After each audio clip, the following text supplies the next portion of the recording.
Wow! I love this movie so much. It just is amazing. You can say I'm biased because Davis and I are good friends, and I have such respect for the two of these men who co-directed this movie. But honestly, I had an opportunity to watch it once before on an encrypted link. And thanks for saying that, Al. I have been telling people this is one of the most amazing movies because it allows us to share in the transcendence of the human spirit. It really does. And it's a liberation movement. It's a freedom movement. It's a coming into your own awareness of your own strength and freedom movement. I'm not being very eloquent, but I'm trying. But keep going. Okay. I'm going to ask some questions, I promise you. But I just wanted to say that this movie has had a very profound impact on me. I think it is just fantastic. Really, isn't it? That's amazing.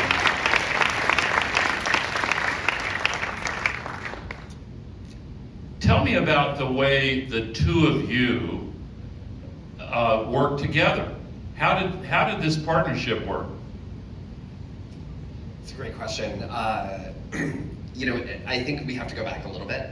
So I myself, I come from a deaf family. I'm fourth generation, very similar to the four student leaders that you just saw. And growing up, this story, is something that was ingrained in my childhood. I remember learning about this at 7 from my own mother and her describing the events of Deaf President Now. This is just sort of community knowledge. But in 5th grade, I actually went to a mainstream or a public school for a year. And when we were learning civil rights history, this wasn't taught.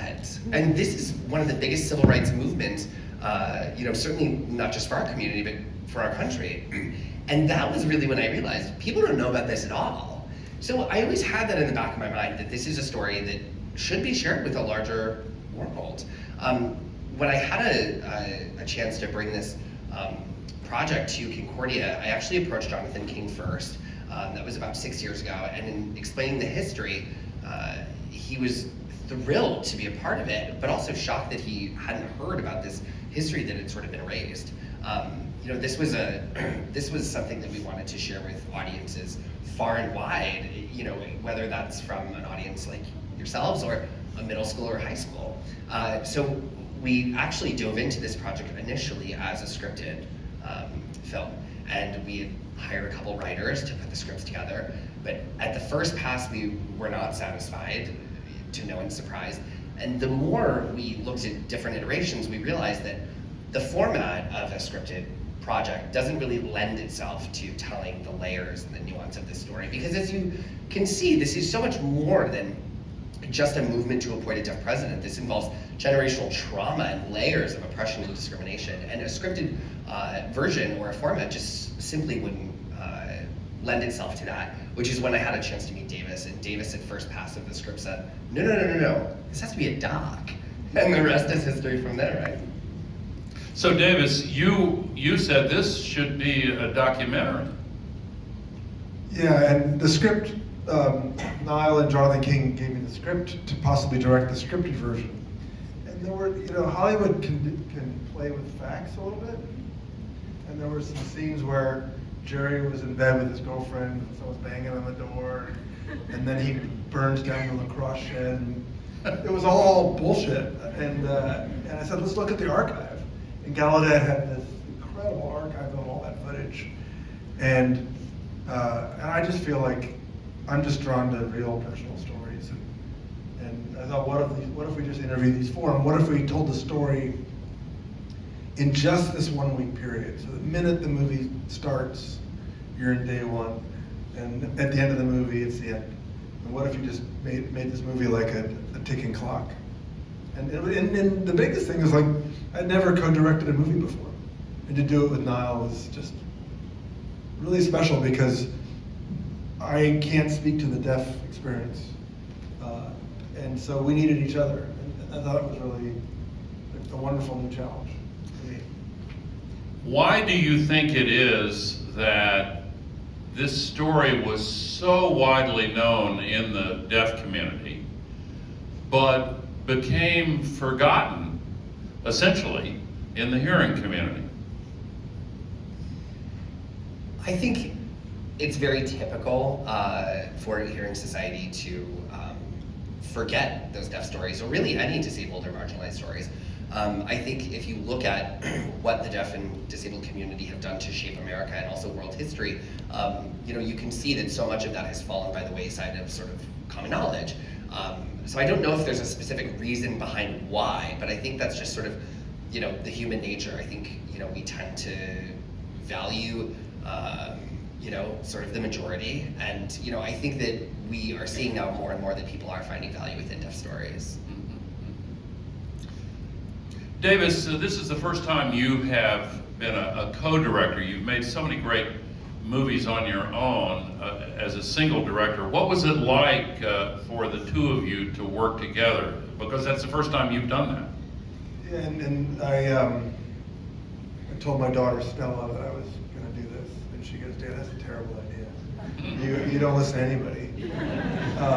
And so the act of really having to work together and needing each other, like I said before, that I certainly shouldn't and wouldn't have done it on my own, and yet I think some of my experience helped now tell the story. I think of myself more in this case like a midwife.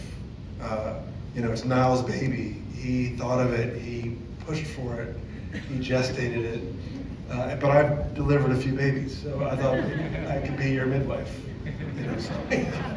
Well, and to add to that, in early discussions when we were talking about representation, and what this film was going to be really achieving, the big focus was also representation on set behind the camera. Davis was really clear that he wanted to see deaf folks leading in different departments as well as, so much of the direction, and that was really fantastic. So when we did decide to co-direct, I wanted deaf people in the audience to watch this movie and say, that's my film. Because, I grew up seeing so many films and TV shows where there were deaf storylines and characters, but you could always tell that they were written by a hearing person. And really right away, because there just wasn't any nuance and authenticity to it. So, I was very lucky that I was able to bring visual noise and deaf POV to our discussions, and Davis and I really worked to force hearing people and deaf people into the other's perspective and really play with what it's like for a hearing audience member to experience the deaf experience. And one of the things that we said on set most often was, let's try it, right? There were so many things that we were just really experimental with. We weren't sure what was going to stick and what wasn't, but we tried it all. Niall insisted that we serve the deaf point of view. What is it like to be in Jerry's room when the lights flickering, the doors pounding?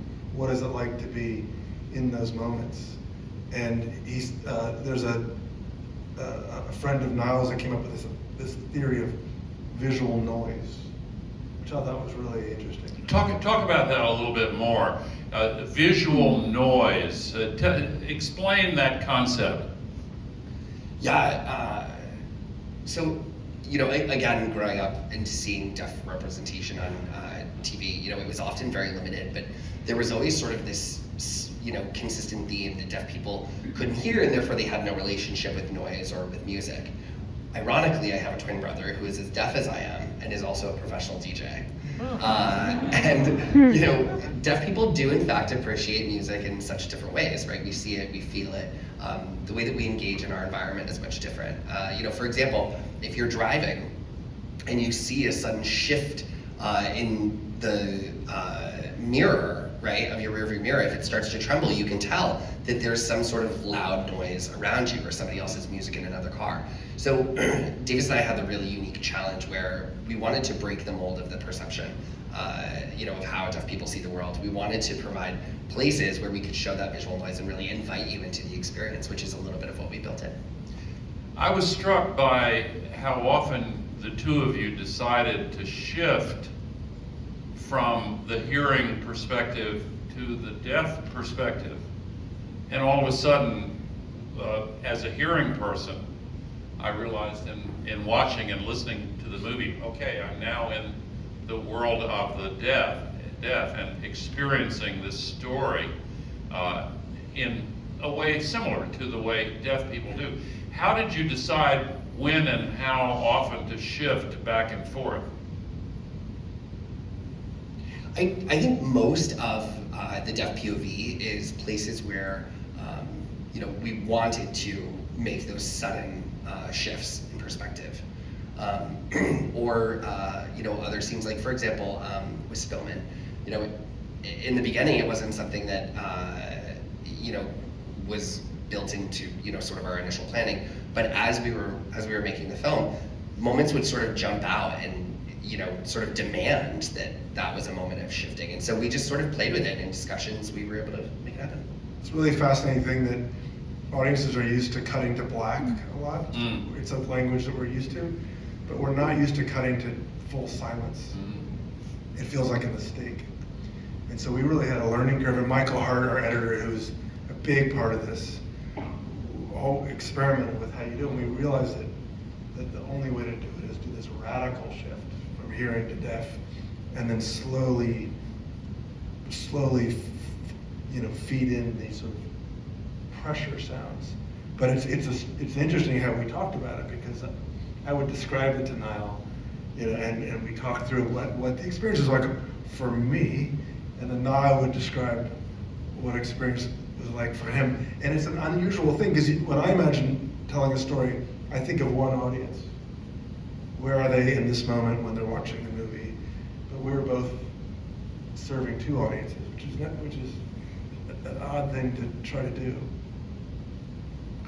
The dynamic, the interpersonal dynamics among the four heroes of your story just drew me in a way that I did not expect. It's not like a Marvel collection of superheroes. These four characters have such depth and such history and conflict among them. And were you tempted to? How did you see that as one of the driving elements in the story? I love this question so much. I think it's great. So when we initially met with the four, and this was pre interviews, we were just getting on Zoom for a casual chat. We told them that we were going to be moving forward in making the film, and we were trying to gauge whether or not they were in, right? And they were like, yes, absolutely. Over the years, so many hearing people and hearing production companies had approached them, but they were always really hesitant because they wanted it to be told by someone from the community that they felt safe with. And then we started asking just some basic questions to, sort of get an understanding of where they were. We asked about creative differences, opinions, and if there was any conflict. Did you know that you were going to win? And they were like, no, everything was perfect. It was amazing. Every day was so easy. We were so unified. And we're like, okay, over 35 years, you guys have really started to homogenize this a little bit too much. And, and again, me coming from a deaf family, we're talking 4 generations. We know some people in the community, so I had heard a few things about the drama that they had going in their private discussions. And so, I got with Davis before the next interview, and I was like, I really think that if we, get them alone, it'll be much easier.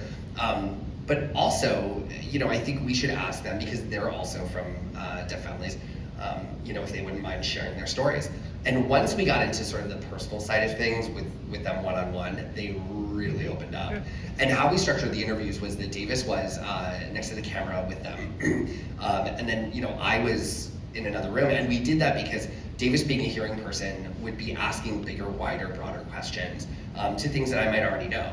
And, there were moments where I, watching them in Video Village, would see that they were holding back, or that they were really close to getting vulnerable.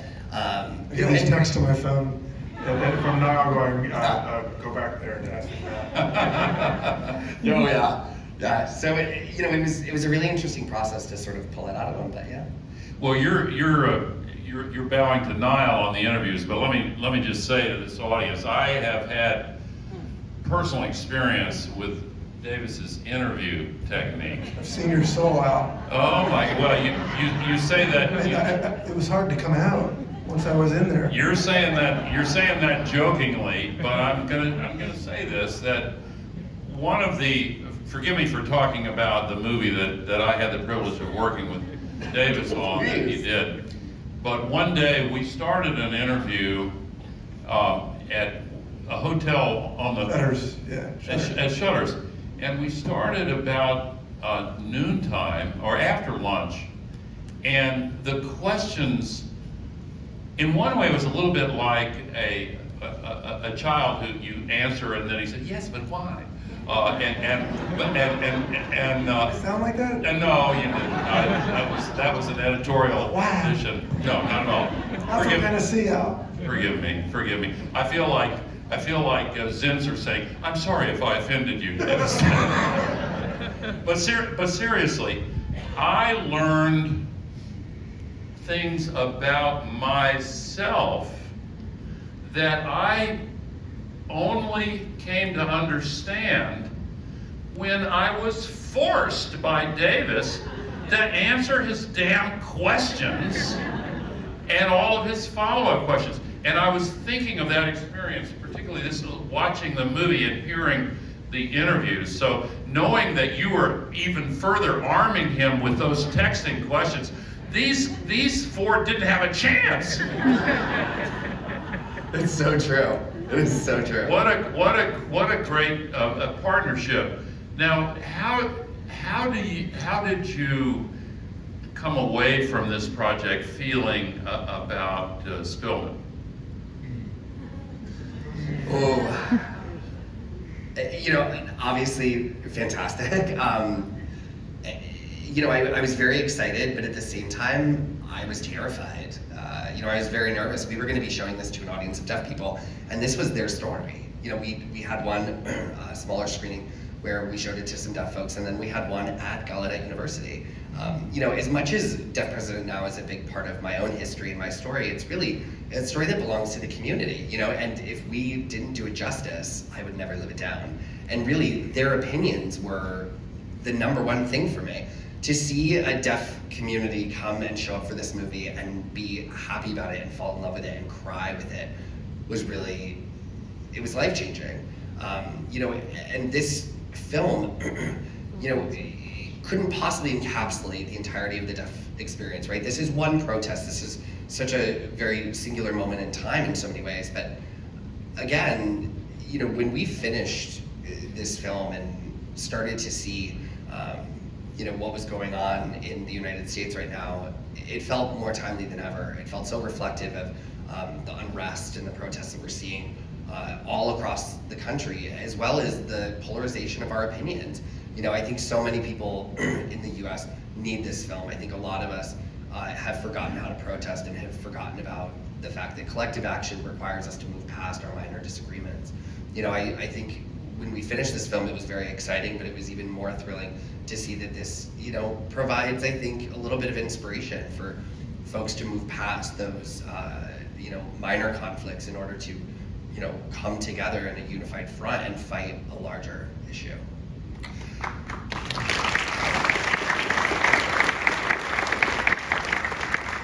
Davis, part of the surge of emotion that this movie brings out in me is connected to the discovery by the heroes of what their potential really is, and the deaf community, as represented by the Gallaudet student body, found something about themselves that came out of the experience. And I don't know how to ask this, but how did you get that moment in there? I mean, it seemed to me like the narrative arc just all of a sudden partway through that interview with Ted Koppel, when he said, we're almost out of time, and then he had to extend the time. But everything changed right then. And it was a moment of it was a moment of courage and self-discovery. And I had the feeling from the whole narrative that the entire Gallaudet community came into their own and learned something about their own spirits. How do you feel about that aspect of it? Well, I have to talk about Jay Cassidy, who's the editor who cut Inconvenient Truth and some other films with us, and worked with my father. And my father always said that every story is personal. Mm. As much as this is a story about protest, every story, just like yours, is like it's.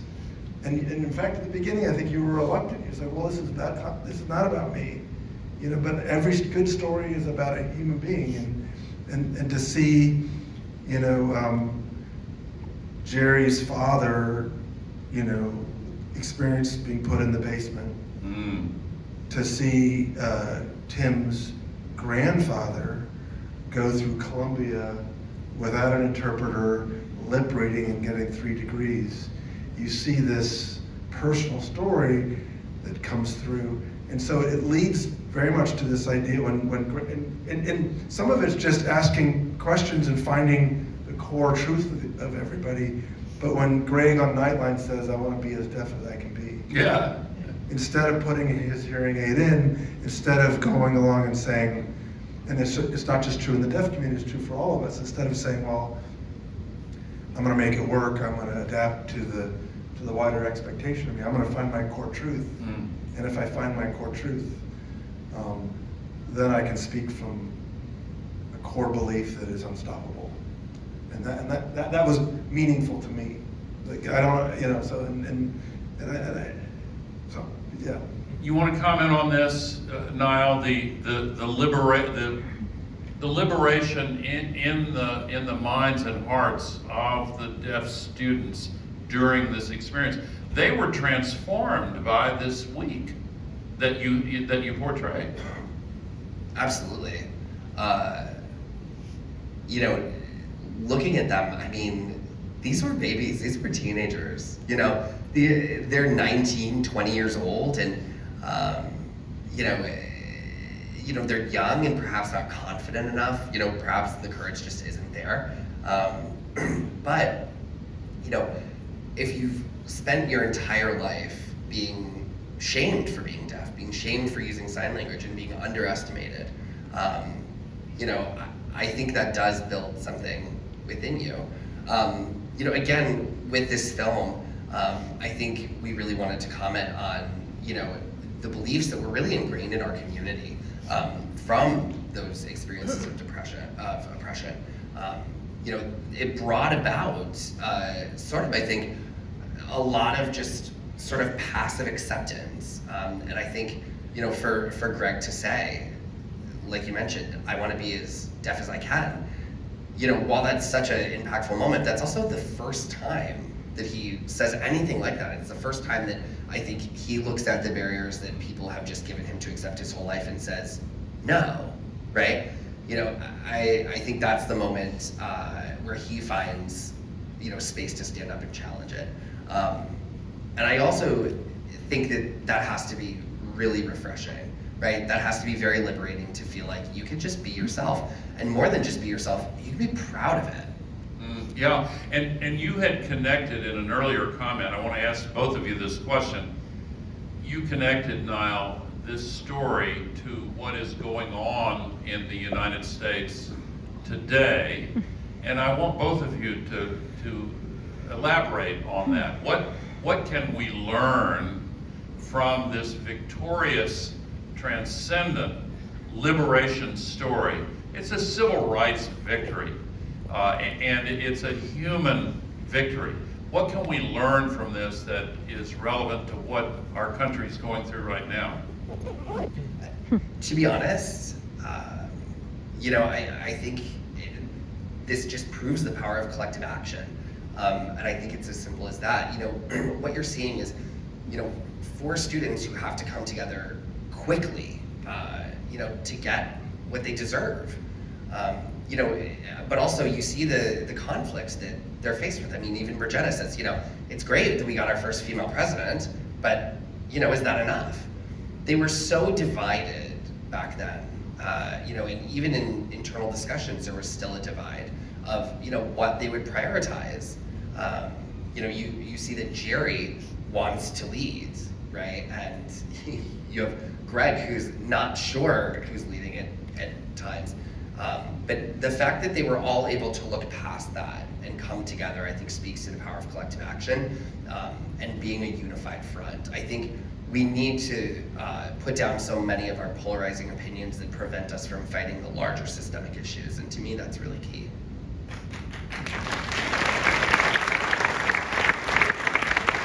I don't think I can add to that. It's just so beautifully said. And other than say that for the last few weeks, I've woken up pretty hopeless. I feel pretty crushed every day by what I'm reading and by what's happening. And even watching this movie, which I've seen 200 times, just now going, oh, just the feeling that it is possible, that if you find that core truth,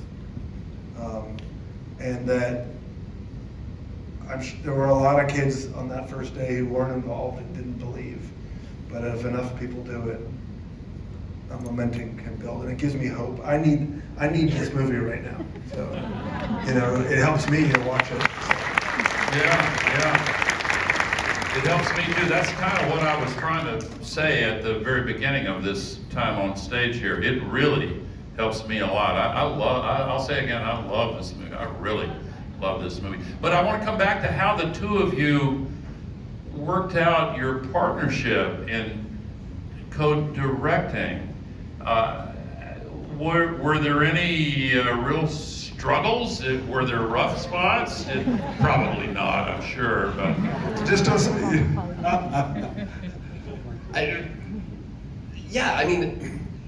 I don't think that there was any real split of responsibilities, which was really nice, except for one very small thing, but I've heard is important: sound design.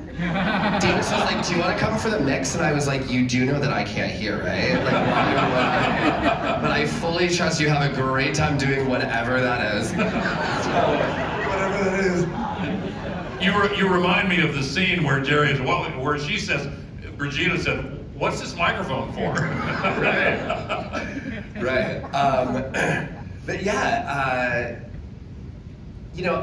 I think our partnership every day was really fantastic. It was a lot of sharing ideas in really collaborative ways. I think one of the biggest barriers that we both faced was trying to explain our experiences, like the deaf experience, for example. The TTY that you see in the film. For me, I look at that machine and I know how it works. I know how to turn it on. I know the buttons. Davis looks at it and it's alien technology. The function and the process of how the words get programmed and things like that. It is very different. And so I think it was a challenge of us trying to really cross our cultural differences and the sort of barrier between our cultures and share them. But what about the funny story in the bus, Davis? Oh yeah, we were the bus when the students are hot wiring the school bus, and we were in there and it was completely dark, and I couldn't see or hear anything.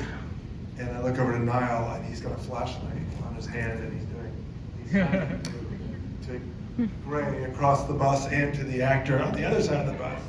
And they were talking just fine. And I was like, oh, okay, fair enough. And it was actually